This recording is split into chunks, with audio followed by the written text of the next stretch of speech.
What up, Cucks? It's your boy, the hater, up in this mug. And I wanted to do a video that stems from my video that I made where I mentioned Obafemi and how he's going to amount to absolutely nothing. You know what I mean? He might have, if he's lucky, he might have like a Kevin Owens level career or maybe a Lashley level career. But there you have it. That's where his attributes stop him. First of all, I'm going to say it like it is. Obafemi is funny looking. He's not a bad looking guy. You know what I mean? He has this big African build. Like, you know, you can tell that he's like an African, you know, from his name, but also from his appearance and his mannerisms and his speaking. So that's unique. I like that about him. He's got a unique look, but he's funny looking. I recently found out that he's like 25. I thought he was like 38. He looks too old to ever be the face of the WWE. It's as simple as that. Part of the aesthetics must involve you looking youngish, right? Youngish, like The Rock, like Cucky Rhodes, even though Cucky Rhodes is in his 30s, Cucky Rhodes looks younger than Obafemi. You also have to have an aesthetically pleasing physique, right? And while Obafemi is definitely believable, you know what I mean? He's not exactly chiseled out of stone. I recently stumbled upon an old clip where they talked about Randy Orton. This was like the prime Randy Orton, like 2009, where he was bald and he wasn't as bloated up as he is now. And you just see this guy and you're like, this is like a fucking specimen of a human.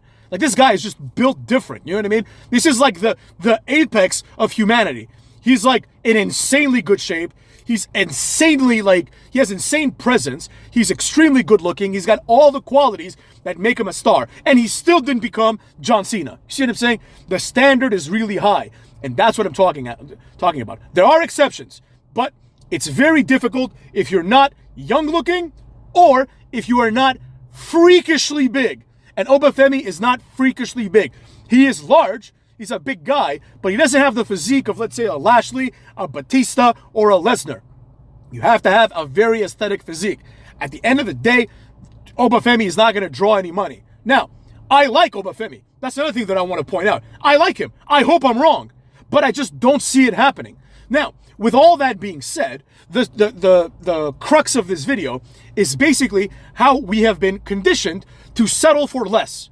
The first example of this is Karrion Kross. There's only two explanations. Either the hater has a third eye where I can see someone is going to be a star and someone is not going to be a star, and that nobody else basically has this eye, or the more likely scenario, the conditioning has worked.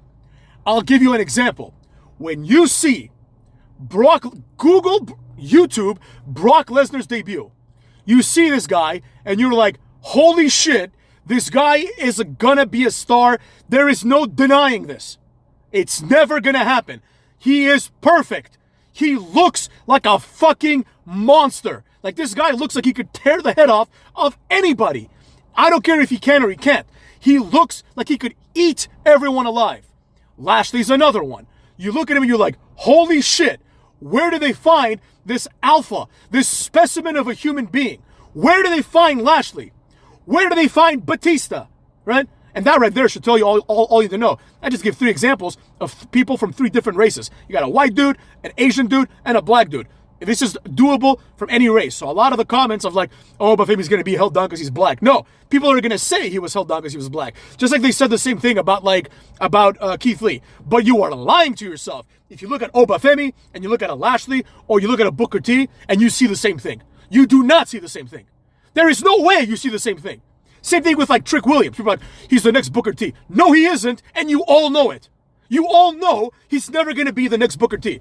It's kind of like when every young Hispanic wrestler gets a slight push, Michael Cole has to tell us, he reminds me of Eddie Guerrero. No, he doesn't. No, he doesn't. Humberto Carrillo does not remind me at all of Eddie Guerrero. Humberto Carrillo reminds me of S.A. Rios, and that's why he's had an S.A. Rios career. Angel Garza reminds me of S.A. Rios, so he's going to have an S.A. Rios career. Dominic Mysterio, he's the closest one, but even he will not have an Eddie Guerrero career. It is difficult, motherfucks, to have an Eddie Guerrero, a Booker T, a Shawn Michaels level career. It takes elite levels. Like, for example, I will accept very openly that Booker T was definitely held down. Maybe because of his race, maybe because he's a WCW guy. But he was held down because there is no universe in which Booker T should have fewer title reigns than Triple H. right? He's better than Triple H. I know people love Triple H, so do I. But Booker T is better.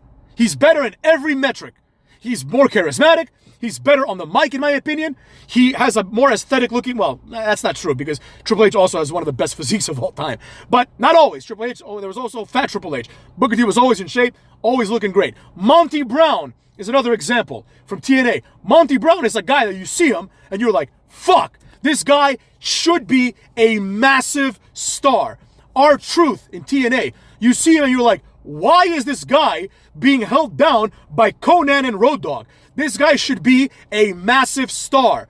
You do not think the same thing when you see Seth Rollins. You sure as shit don't think the same thing when you see Kevin Owens or Sami Zayn. And you definitely don't see the same things when you see Karrion Kross. But people gravitated towards him.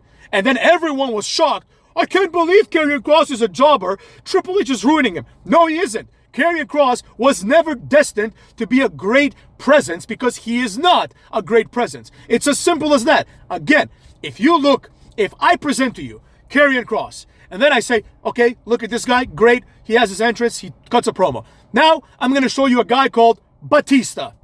I'm going to show you a guy called Booker T. I'm going to show you a guy called Monty Brown. If you think that Karrion Kross has any chance of being these guys, you've lost your mind. You just don't get it. This is a very rare attribute. And even if you have it, you might not make it, right? There are people that have had all of these attributes and have still not made it. For example, Drew McIntyre, right? He's never quite made it. Drew McIntyre should be squashing people like Kevin Owens and Seth Rollins. Drew McIntyre should be beating Finn Balor in like under a minute, right? But you need to have a very well put together appearance and a very well put together personality, right? People they're like, I can't believe Jinder Mahal became champion. You want Obafemi to become champion. You're telling me that you take Obafemi, Karrion Kross, and Jinder Mahal in their peaks, and you think Obafemi and Karrion Kross are better than Jinder Mahal, who looks like a fucking god? This guy he eats like no carbs. He's all muscle. He has a menacing face. He's got a gimmick. He's great on the mic.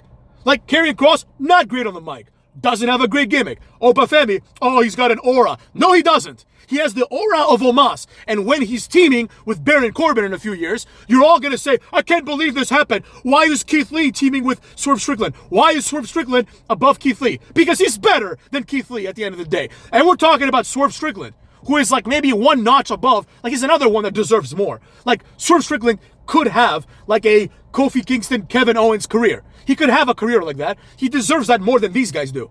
But, c'est la vie. You don't always get what you deserve. But in order to get what you deserve, you must be in the top 10 in the company, and Obafemi is not. Maybe now he is because, in the top 10 is Jey Uso, right? So yeah, compared to Jey Uso, Obafemi is undoubtedly a massive star. Compared to Solo Sikoa, he is undoubtedly a massive star. Compared to Jacob Fatu, he is better than Jacob Fatu. No doubt about it. But he's not better than the people that are actually going to become stars. There are several people already that have more star power. Namely, of course, Braun Breaker. It is not in the same realm. You look at the presence of Braun Breaker, you look at the presence of Obafemi, and then you don't have to wonder anymore why Obafemi is the mid-carder in NXT. Some of you said Obafemi is going to win the NXT title sooner rather than later. So what? So what? The NXT title is meaningless.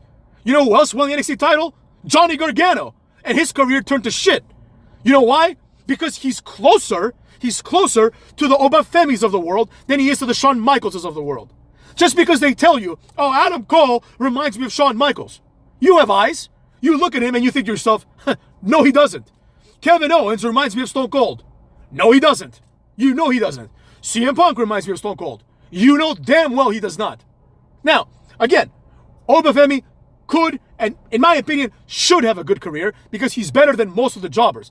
But, I would say, for example, that Obafemi deserves a better career than CM Punk. But CM Punk doesn't deserve the career that he has. CM Punk should be a mid-carder. CM Punk, at best, should be on the level of a Matt Hardy. In my opinion, Matt Hardy's better, right? That's where he should be stuck. But he didn't. Some people are overachievers. And maybe, and hopefully, Obafemi will be an overachiever. But this does not negate the reality that we have been conditioned to look at Karrion Kross and Obafemi and consider them to be the stars in the making. And then we're surprised and let down by the fact that they didn't live up to the potential. What potential? The potential that you put on them? Because I never thought that Karrion Kross was going to be big. I never thought for 1 minute that Cesaro was going to be this main eventer that people thought he was going to be. I never thought it was going to happen. You know, it's possible, of course, just like Daniel Bryan did it. It's possible, but it shouldn't happen, and it wasn't going to happen. The best example of this that I can give, because I feel like I'm picking on Obafemi and Karrion Kross a little too much. The best example I can give of this, and I say it with respect, rest in peace, Bray Wyatt, but Bray Wyatt comes out, and the dipshits on the internet are like, this guy has the potential to be the next Undertaker. No, he doesn't, and you know that he doesn't. That's what pisses me off. You all know that this is not true. They're like I saw a comment once. They said, there was a guy who had seen Finn Balor perform live, and he said, I'm never going to get to see The Undertaker, most likely, because he's retired, so I'll settle for the second best, the Demon Finn Balor. I wanted to smash my laptop across the wall. Are you kidding me? You really convinced yourself? You're really that dumb to think that the Demon Finn Balor has any potential to be the next Undertaker? You think that The Fiend is ever going to be more menacing and scary than Kane? The Fiend is a fat guy who's like 6'1". Kane is a jacked monster whose biceps are bigger than like everybody's basically, right? And Kane didn't have like a main event level career. Kane, motherfucks. Kane didn't do it, and you think Obafemi's going to do it. Kane! Does anyone have more aura than Kane? Does anyone have more silent charisma than Kane? Kane was booked well, and you think that Obafemi is going to have a better career than Kane? Have you lost your mind? You think Karrion Kross and Bray Wyatt are going to have better careers than Kane? Have you lost your mind? Absolutely not. And that's what pisses me off. It's like wrestling fans are not retards. They know, like, if you watch, let's say, I don't know, Dr. House, the show House MD, House as we call it, right? You can tell that the character of House and the actor that plays him is extremely charismatic. He has an extreme level of appeal. And you watch this show and you're like, this is going to be a massive hit, right? It's a massive hit. Then there's that actor. What's his name? The good-looking guy, the good-looking black guy. He's like light-skinned. He's got like greenish eyes. He played Morgan Freeman's son in that movie where Morgan Freeman and his old buddies go like gambling and stuff. He's not a bad actor, this guy. But this guy has been in like 100 pilots and they've never picked up because he just isn't going to be a leading man. He doesn't have what it takes, motherfucks. He doesn't have what it takes. And it takes a lot. I'll tell you this. Before the pandemic, they did a show. I forget what it was called. It was called like the Smack Out or the something, or Stumptown, I think it was. With the girl from fucking How I Met Your Mother, right? And I told my friends, I'm like, this show has one season written all over it. This show is not getting picked up, motherfucks, because this girl cannot carry a show. She's not good enough, motherfucks. She's not good enough. Whereas, for example, you take one of the worst shows of all time, Scandal, starring whatever the fuck her name is, Carrie Washington, who plays Olivia Pope. She has the presence, right? She's not a great actress even, but she has the presence. She's a good-looking woman. She has the presence. And you know this show, even though it's a complete garbage of a show, it's going to get picked up. It's going to be successful. You can tell. There's certain actors and actresses. I'll give you some more examples. Liam Neeson, he's got incredible presence. Ron Perlman, incredible presence. Viola Davis is another one, doesn't get the credit she deserves. She has incredible presence. And there's nothing special about Viola Davis. She's a great actress, but she's not like exceptionally good looking or anything like that. She's just a good actress, but she has presence. When you see her, you're like, shit. Like there's a movie where she becomes like a bank robber, right? And I'm like, fuck, that sounds amazing. You know? Then you see movies with people like fucking Vin Diesel, and you're like, oh, no wonder this movie failed completely. Except for, of course, Fast and Furious, which was pretty much saved by The Rock, who probably has more presence than anyone ever. It was saved by like The Rock, Jason Momoa, and John Cena. Because it sure as shit wasn't saved by Tego Calderon and Ludacris. You know what I'm saying? And the random Asian guy that keeps dying and coming back. You know what I mean? There's people with presence that are going to make your franchise big, right? As one of the Smart Busters once said, you think people watched Guardians of the Galaxy to see Chris Pratt or the Raccoon No, they watched because Batista's in the movie, motherfucks. Yeah, a lot of nerds pretended to know what it was. Ryan Reynolds is another one. I don't like him, but he does have presence. Hugh Jackman. And their movies do well. Always, right? You need Denzel Washington, right? You need presence. Like Denzel Washington, Johnny Depp, these Brad Pitt, these great actors, Tom Cruise, Nicolas Cage, they can sell anything because they have presence. They have charisma. Obafemi and Karrion Kross do not, motherfucks. They do not. Now, maybe they can be booked very well. Maybe you hire Prince Nana and put him with Obafemi, which I don't know why they haven't even thought of this. Hire that guy, put him with Obafemi, so you can get Obafemi over like he got Swerve over, right? It makes even more sense because they're both Africans. I don't know if Prince Nana is African, but he plays an African. So, like, it would make even more sense. Maybe have an African stable. That would be pretty sick. Haven't seen that shit before, motherfucks. Do that. Put in Oro Mensah. I know he's from Switzerland and he's like half Swiss, but whatever. He's presented as an African. Take Kofi Kingston. Put him in there. You know? Just have like a group of Africans. Like take fucking Apollo Crews. Give him the African gimmick again. That would be a badass group. Better than the Bloodline. But they're not going to do that. They're going to present Obafemi like they did Keith Lee, like they did Karrion Kross, and all of you are going to be upset. You know, I think, honestly, this African group is like one of my greatest creations of all time. I'm going to do a video on this. You know, I need a name for it. The African Connection. I don't know, something cool. But with that being said, motherfucks, that's why these people are never going to become stars. It's not that they're not good enough. It's that they don't have the attributes that are required to be a star in today's or yesterday's, sure as shit, not yesterday's WWE, but in today's WWE. Like, think about that. Bray Wyatt didn't become a star. I know people retcon it as if he was this massive main eventer. He had like 3 main event matches his whole career. You know what I mean? He was not a main eventer by any means. Kane was a bigger main eventer, but even Kane, who is like probably like the most underrated wrestler ever, maybe. Even Kane, motherfucks. Even Kane didn't achieve it. And you think that Karrion Kross and Obafemi, fuck out of here with that bullshit, you know what I'm saying? Oh, Trick Williams, Joe Hendry. None of these guys are ever going to be that thing. Joe Hendry has a small shot, but probably not, you know what I mean? With that being said, cucks, take care of yourselves. I will leave room, though, for this. It is possible, because Obafemi, even though he looks like he's 38, he's apparently in his mid-20s. So, anything could happen. Obafemi could blow it out of the water. But not as he is now.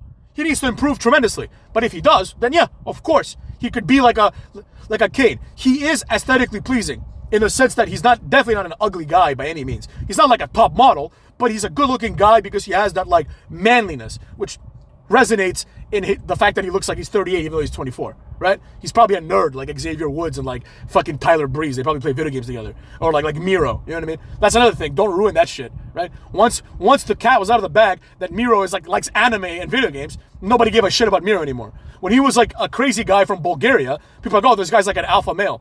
You know what I mean? And that being said, I hope that I'm wrong. I honestly hope that even Karrion Kross gets a push because I want to see people succeed in their careers. But it's not going to happen, cucks. And that's what I got to say about that. Cuckolds!